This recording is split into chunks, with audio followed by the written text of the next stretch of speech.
नसीब वालों को मिलते हैं फिक्र करने वाले, और हमें तो नसीब लिखने वाले ही मिल गए। मैं तुमको शीश नवाता हूँ कि नमो नमो अम्बे सुकर्णी और नमो नमो अम्बे दुखर्णी, रंगकार है ज्योति तुम्हारी फैली उजारी। और सासंगत फिर पता लगा कि ये परमेश्वर तो तीनों लोकों में है, इसका जो उजियारा है वो तो तीनों लोकों में है। मैं तो भ्रम में था, मैं तो भुलेखे में था, मैं तो जान ही नहीं पाया, मैं तो पहचान नहीं पाया। सिर्फ मैं गाता ही चला गया, सिर्फ मैं कहता ही चला गया कि तुम हो एक अगोचर हे परमात्मा, आप एक हैं, अगोचर हैं, अनंत हैं। और सात्संग कहने का भाव यही बनता है कि हम सतगुरु की शरण में आकर के आज इस ज्ञान को प्राप्त करें, इसकी दाद ले लें, तब हमें पता लगेगा कि सात्संगत वाकई इस परमात्मा को देखा जा सकता है, इसको जाना जा सकता है। इसकी कृपा हम सब पर बनी और जान करके जो भक्ति हुई सात्संगत फिर ये भक्ति परवान हो जाती है।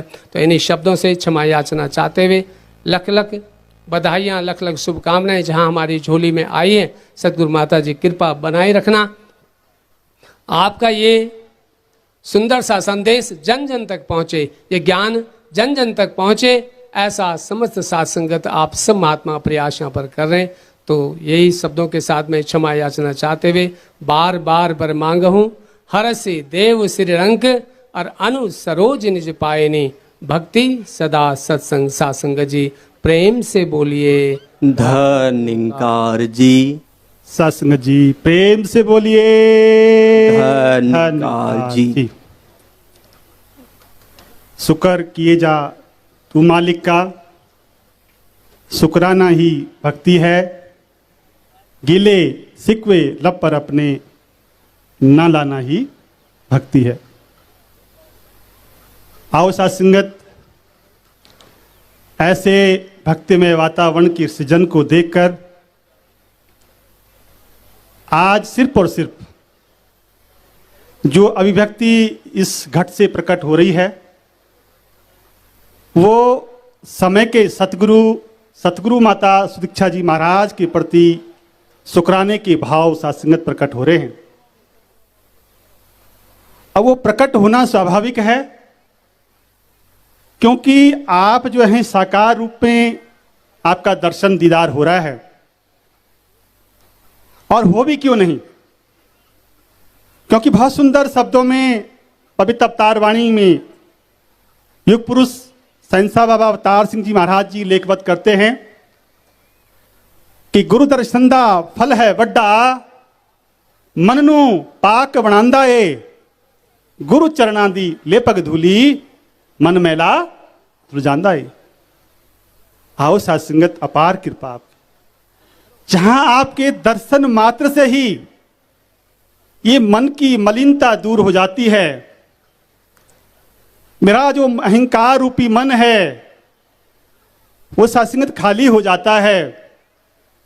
और हो भी क्यों नहीं, हो भी क्यों नहीं, क्योंकि ये जो यहां पर दरबार लगा है इसके लिए महात्माओं ने कहा भगत भक्ति भगवंत गुरु चतुर नाम पपु एक, इनके पद बंधन करें ना से विघ्न अनेक।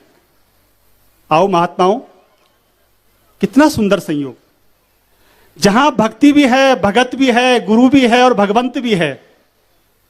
अगर नाम करके आप विश्लेषण करेंगे तो आपको चार लगेंगे, लेकिन इनकी दृष्टि से अगर आप देखेंगे, सतगुरु की निगाह से अगर आप देखेंगे तो ये चारों सात्संगत एक ही है। आओ सात्संगत, शुक्राना फिर क्यों ना बने, शुक्राना अनवरत क्यों ना बने। और ये शुक्राने के भाव इसलिए क्योंकि आपका जो व्रत है उस व्रत का मैं पात्र बन रहा हूं। और आपका व्रत है क्या? सहंसा बाबा अवतार सिंह जी महाराज जी ने बहुत सुंदर शब्दों में लेखबद्ध किया कि सतगुरु आता है इस जग में सुखिया करने कुल संसार, सतगुरु आता है इस जग में केवल करने परोपकार। आओ सात्संगत, पर शुक्राने के भाव क्यों ना निकले, क्योंकि आपने मुझ जैसे अदने आले को आपने कल्याण का पात्र बनाया, आपने उपकार का पात्र बनाया। आओ सात्संगत, यहीं जो है शुक्राना विराम नहीं लेता है, ये आगे अनवरत रूप से चलता है। और फिर शुक्राना इसलिए करता है कि इतना बड़ा विशाल मानव परिवार, और उस मानव परिवार से आपने मुझे चुना कल्याण के लिए, परोपकार के लिए, भलाई के लिए। और जब आपने चुना तो सहनसा बाबा अवतार सिंह जी महाराज की वो पंक्तियां स्वाभाविक रूप से ध्यान बन रहा है कि विरला जन ही सच्चे गुरु से इस अमृत को पीता है, जो नर पीले इस अमृत को सदा सदा वो जीता है। आपने उस बिरले में से मेरा चुनाव किया, और चुनाव ये देखकर नहीं किया कि शायद मैंने कोई अच्छा काम किया हो तब जाके आपने मेरा चुनाव किया हो। नहीं साथ संगत, ये मेरी भूल है, ये मैं मुगालते में हूं। सही मायने में अगर मैं आपके उपकार का पात्र बन रहा हूं, आपके कल्याण का पात्र बन रहा हूं, तो आपने जो मेरा चुनाव किया वो इसलिए किया कि आपको मुझ पर तरस आ गया, आपको मुझ पर दया आ गई।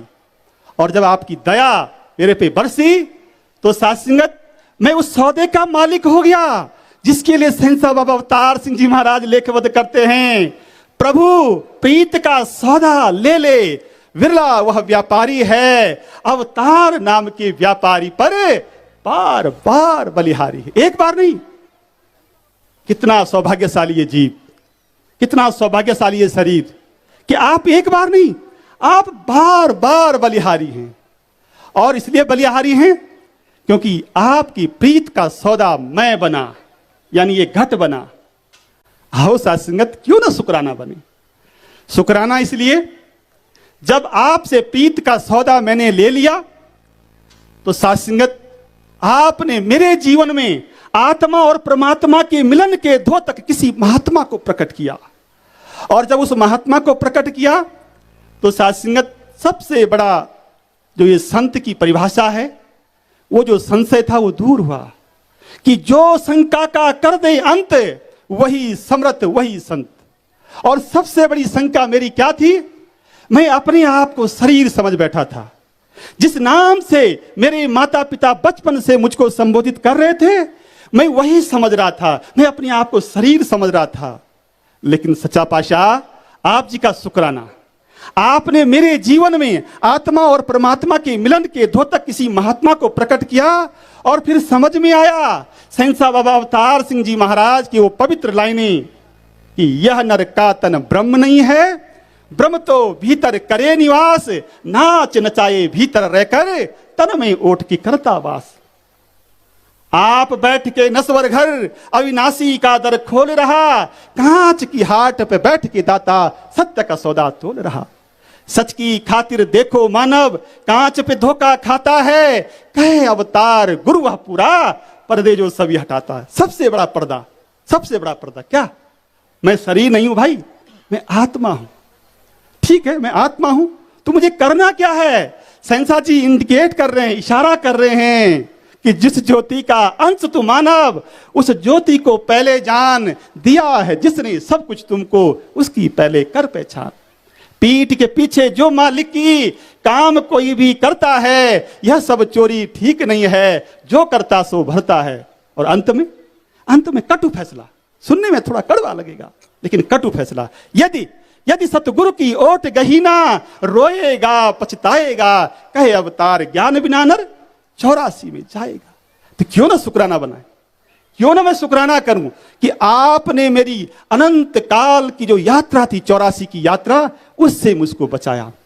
और फिर उसके लिए आपने क्या किया, मुझको साधन दिया, मुझको श्रृंगार दिया, जिसके लिए साथ संगत दृष्टा बाबा हरदेव सिंह महाराज जी ने लेखबद्ध किया। सत्संग, सेवा, सिमरन तीनों भक्ति के श्रृंगार हैं। भक्ति पूर्ण होती है जब लेते इनका आधार है। आओ कृपा करो सच्चा पातशाह, तो फिर क्यों ना शुक्राना बने। आपने ये जो 3 कर्म दिए, सत्संग करके, सेवा करके, सिमरन करके, सच्चा पातशाह ये मेरे जीवन का अंग बन जाए, मेरे जीवन का अंग बन जाए। अन्यथा शुक्राने के भाव में जितना करूं उतना कम ही कम है। क्यों है कि बेअंत है तेरी महिमा, करना कोई उल्लेख सके, कहे अवतार आप यदि चाहे तो यह मानव देख सके। तो आपकी कृपा से ही ये सुलभ हो रहा है। तो अंत में पुनः पुनः ये शुक्राने के भाव जो प्रकट हो रहे हैं ये बहुत सीमित हैं। कृपा करो सच्चा पाशाह, रहमत करो, दया करो, बख्शिश करो, मेहर करो।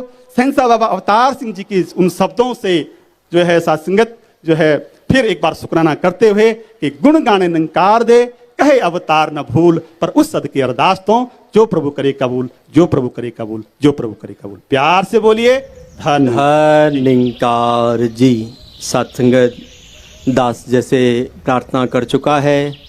आदरणीय बहन रूपवंती जी, गीता जी, आराकोट त्यूणी की ये बहनें मिलजुल करके हिमांचली भाषा का सहारा लेते हुए अभी सत्संगत सदगुरु माता जी से आशीर्वादों की कामना कर रहे हैं। भला करो सबका प्रभु, सबका हो कल्याण। भला करो सबका प्रभु, सबका हो कल्याण। सत्संगत जी प्यार से कहना धान निंकार जी। तांग कमान के इस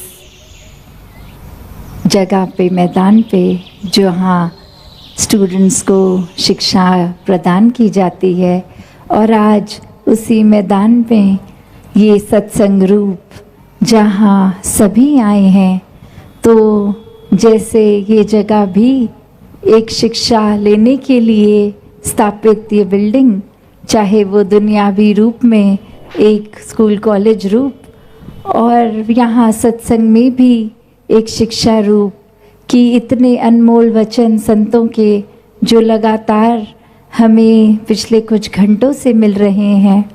और ये जगह का नाम भी जैसे कमान, तो एक इंग्लिश में कमांड वर्ड जो होता है, तो बात वही कि जिन्होंने भी एक अभी से नहीं पुरातन समय से किसी भी युग में देखें, जिन्होंने एक संतों के वचनों को सिर्फ एक राय के रूप में लिया, उनका जीवन तो कुछ खास सुधर नहीं पाया, क्योंकि मन का अहंकार हर समय यह बोला कि हमारे जीवन ठीक चल रहा है, ये कौन संत आ गए हैं जो हमें जीवन कैसे जीना है वो सिखाने वाले। और वहीं जिन संतों ने जिन महापुरुषों के वचनों को कमांड की तरह बात ली कि जो कह रहे हैं उनको जीवन में उतारा जाए, जो जागरूकता दे रहे हैं कि अपने जीवन को व्यर्थ ना जाने दो, इस परमपिता परमात्मा, इस निराकार, इस सच का ज्ञान लेके, इसको पहचान के, इसको रूबरू देखकर फिर अपने मन में बैठा लें, एक हर समय के लिए, हर पल के लिए परमात्मा को अपने जीवन का आधार बना लें, और किस तरह फिर मानवीय गुणों से भी जीवन युक्त होता चला जाता है। तो जिन्होंने वो संतों की बात उस कमांड के रूप में ली, उनका जीवन तो बहुत ही सुनहरा, एक मोक्ष और मुक्ति के भी हकदार फिर वही, जिनके जीवन में ब्रह्म ज्ञान आता है, जिनके जीवन में सेवा, सुमिरन और महात्माओं के इस रूप का सत्संग रूप एक आ जाता है। तो बात वही कि हमें अपना जीवन किस तरफ लेके जाना है, क्योंकि आज भी सत्संग में वही आवाज़ आ रही है कि इस शिक्षाओं को अपनाना भी है कि नहीं, वो फिर हर एक की चेतनता पे है कि जीवन को व्यर्थ ही जाने दें, या एक इतने अनमोल जो मनुष्य शरीर मिला है उसको एक पूरी तरह उसको जीते जी भी इस परमात्मा के आश्रय, ताकि एक मृत्यु के बाद भी इसी परमात्मा में ये आत्मा का लीन होना हो, और जीते जी हर पल जो भी जिम्मेवारी हो, घर परिवार की चाहे या अन्य समाज की कहीं पे भी, तो कैसे फिर जीते जी वो जिम्मेवारियों को भी एक पूरे मानवीय तरह से जिएं। जैसे अभी सत्संग के दौरान भी वो एक एम्पैथी और सिंपैथी की बात हो रही थी।